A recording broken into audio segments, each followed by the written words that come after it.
Well, Casey, this week we're playing a special version of HatGPT. That's right, Kevin. The Olympics are happening, and we are both super into them. And so what we thought, why not take one of our favorite games and give it an Olympian twist?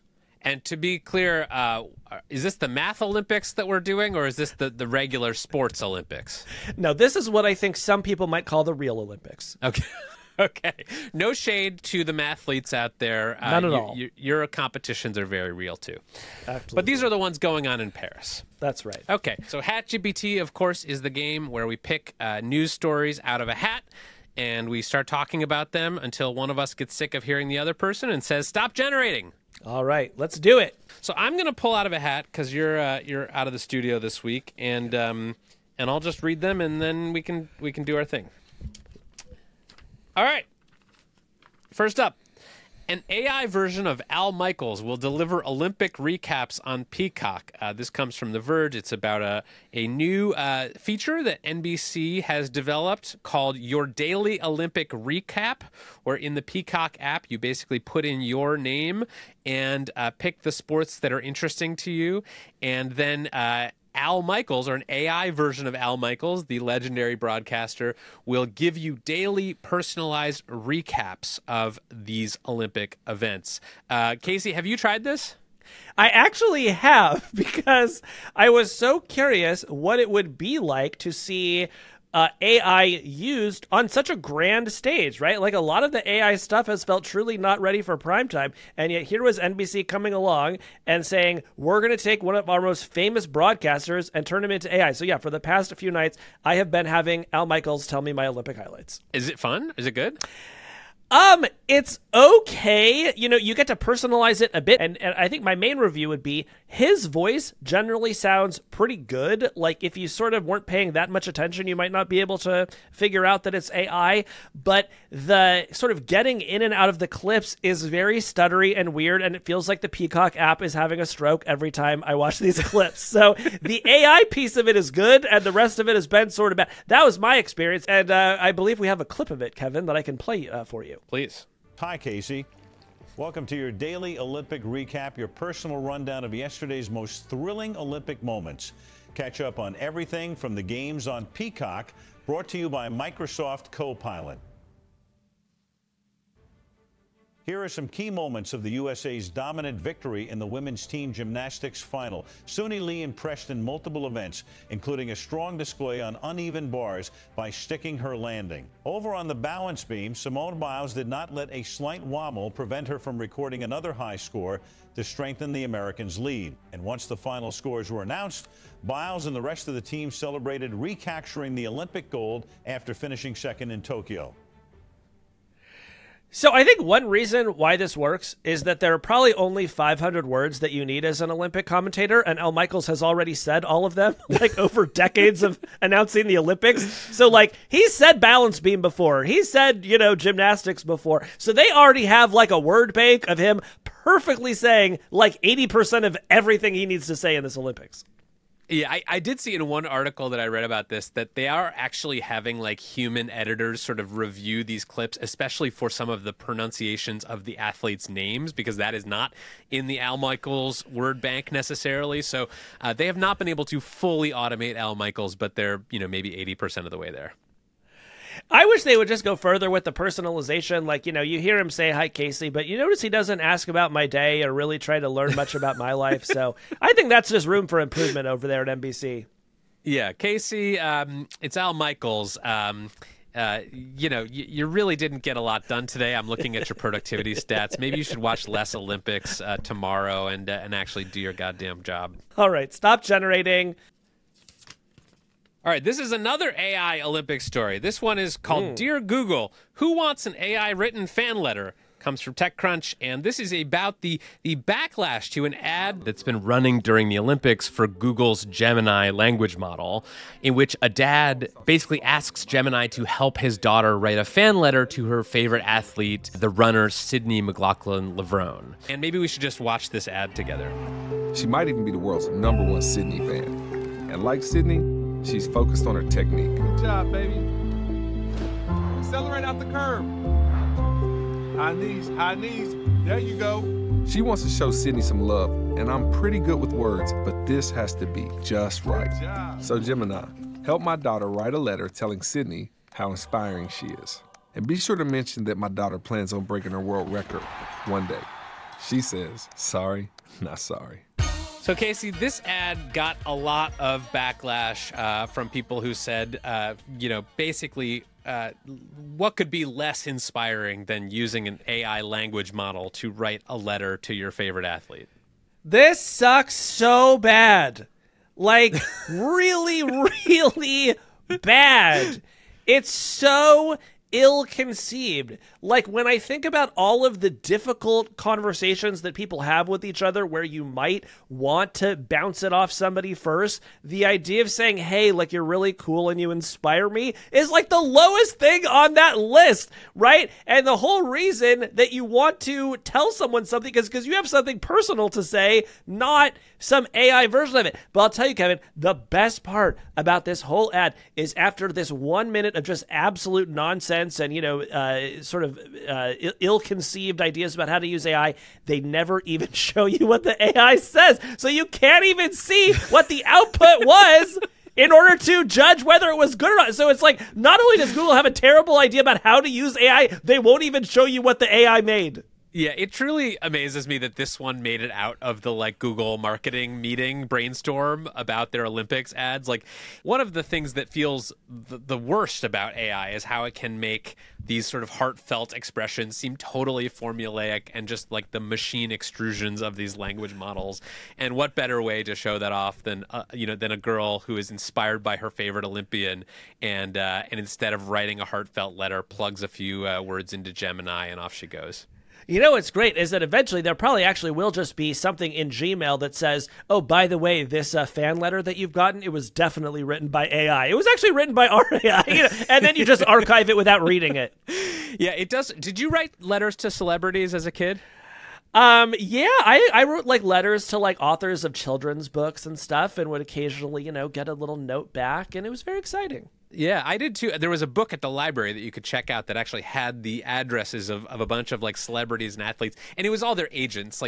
I was not even then under the impression that the celebrities themselves were reading these things and responding. But you'd sometimes get a letter back from Dan Marino of the Miami Dolphins, or Whoopi Goldberg. Would send you a little signed picture or something. So I did that.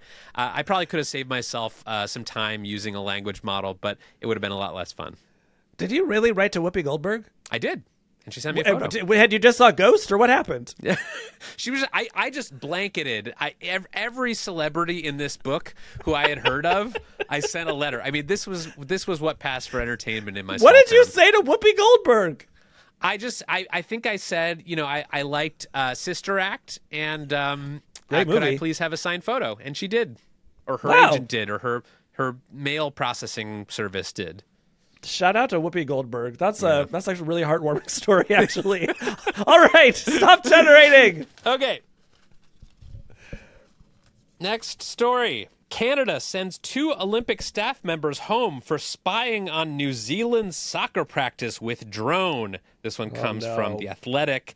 A drone was flown over a training session for New Zealand's Olympic women's soccer team in Saint-Étienne, France. The New Zealand Olympic Committee said that the New Zealand women's soccer team reported the drone to police, who detained the operator, and the operator was a staff member for the Canadian team. So, Casey, the soccer teams are spying on each other using drones. What do we make of this? Kevin, in the words of the Canadian national anthem, "Oh, Canada." What is happening here? If there's one thing that you can have been able to count on in this world, it is that Canadians are good, solid, upstanding, forthright citizens. In fact, the prime minister of their country recently came on this podcast and I think was a model citizen. So the idea that, his Olympic team has people on it that are spying on soccer teams with drones, frankly, it shocks me and I think it's outrageous. I just don't really get what you would understand by flying the drone over the practice. It's like, oh, they're scrimmaging. Oh, they're practicing a new formation. Is that really going to turn the tide of the game? I don't know. What's also amazing is that the Canadian team is like incredible, right? Like I believe they won the gold medal at the last Summer Olympics. And the New Zealand team, by contrast, is like toward the bottom of the pack. So the idea that the Canadians would use these dirty tricks when they're already so far ahead of their competition, once again, you got to ask yourself, what's going on up there? Yeah. All right, well, Kevin, let's stop droning on and stop generating. Hey. All right, next up. A viral Olympics selfie is sparking hopes of cross-border harmony. This one comes from CNN. Photos of North and South Korean table tennis players posing for a selfie on the medal podium have gotten people across the globe talking, with some hailing it as a show of rare cross-border harmony. This came after a recent competition between South Korea and North Korea. South Korea won bronze and North Korea won silver in the mixed doubles table tennis event. And one of the players from South Korea celebrated by whipping out a phone and taking a selfie on the podium. The photo has apparently gone viral on Korean social media because these two countries, North Korea and South Korea, are still technically at war with each other, and this may be a moment of rare diplomacy between the two nations. What do you think? I love these, and let me say, this is what the Olympics are actually for, right? Like, yes, we love to see how far the human body can be pushed, but also we want to spread a spirit of, peace and harmony throughout the world. So while I don't know that one selfie is going to be what leads North and South Korea to bury the hatchet, definitely feels like a step in the right direction, and maybe a sign that social media, which is I assume where these folks wanted to post their selfie, can do a little bit of good every once in a while. Yeah. Do you know what I learned while looking this up? Is that until this Olympics, Olympians were not allowed to take selfies on the medal podium. What? Yes. In the past, athletes were banned from having personal belongings, including their phones, on the field of play, which includes the podium. But, if I want a medal at the Olympics, damn right I want to take a selfie. Absolutely. Let the people take their selfies. I'm glad they changed that rule. So they not only changed the rule, but Samsung has begun sponsoring this effort. They now supply every medal winner They now supply the winners of medals at the Paris Olympics with a new Samsung Galaxy Z Flip 6 phone to take what they're calling victory selfies on the podium. So a good marketing opportunity for them too. All right. Well, now I don't like it anymore. And never forget that Samsung Galaxy phones exploded on planes and got banned from them. So be careful when Samsung puts that thing in your hand on the podium, Olympians. All right. Stop generating. One more. Okay. This one is not specifically about the Olympics, but is instead about something that went big on the internet after the opening ceremony. This one's from People, the esteemed tech news publication, which had a story called Olympics Viewers React After Opening Ceremony Features a Menage a Trois Bit. Casey, did you see the opening ceremony and its Menage a Trois Bit? I did, because you're making me realize, earlier you were asking me what my favorite event is, and this question made me realize that my favorite event is the opening ceremonies, because the opening ceremonies of the Olympics are where gay culture is allowed to express itself the most, Kevin. And boy, did Paris not disappoint on that front. So I didn't actually see this one. What happened? What were people so mad about? Well, and I'm gonna pull it up because People has a nice description of it that I think will be helpful to read. So basically, this scene shows three people decorated in colorful outfits running up a staircase together and embracing briefly before heading into a bedroom. Wink, wink. And when they get there, they touch each other's faces a little before closing the door on the camera person. So as one person put on X, casual polyamory during the Olympics opening ceremony, I'm here for it. Wow. So this was actually kind of a promotion of the poly lifestyle, or was this something that people sort of took out of context? No, this was actually the conservative criticism of France as a country is that it's always trying to those promulgate libertines. Yes, promulgating its libertine, non-traditional values. And again, I love it. The whole point of these events being held at different countries around the world is so you can get a taste of the culture. And France, they really have leaned into that liberté, my friend. And that means that, yes, there will be three ways during the opening ceremony. Heck, Finally, there might be a four-way. Representation for the polycule on the Olympics opening ceremony. That's right. I know a lot of Bay Area tech employees will be excited about that one. Yes, and I think if the Olympics ever were held like in the Bay Area, I think the organizers of the opening ceremony will be sad that France beat us to the punch when it came to that particular note. All right, stop generating. That is our special Olympics edition of HatGPT. Casey, thanks for playing. Thank you, Kevin. And, of course, good luck to all the athletes for Team USA and all the other athletes around the world. Good luck to all the Olympians, human and non-human. Hey, that's the end of this clip. If you liked what you saw, head on over to our page and subscribe, and you can get the full podcast. We do a show like this almost every week on tech and the future. Head on over there now and subscribe.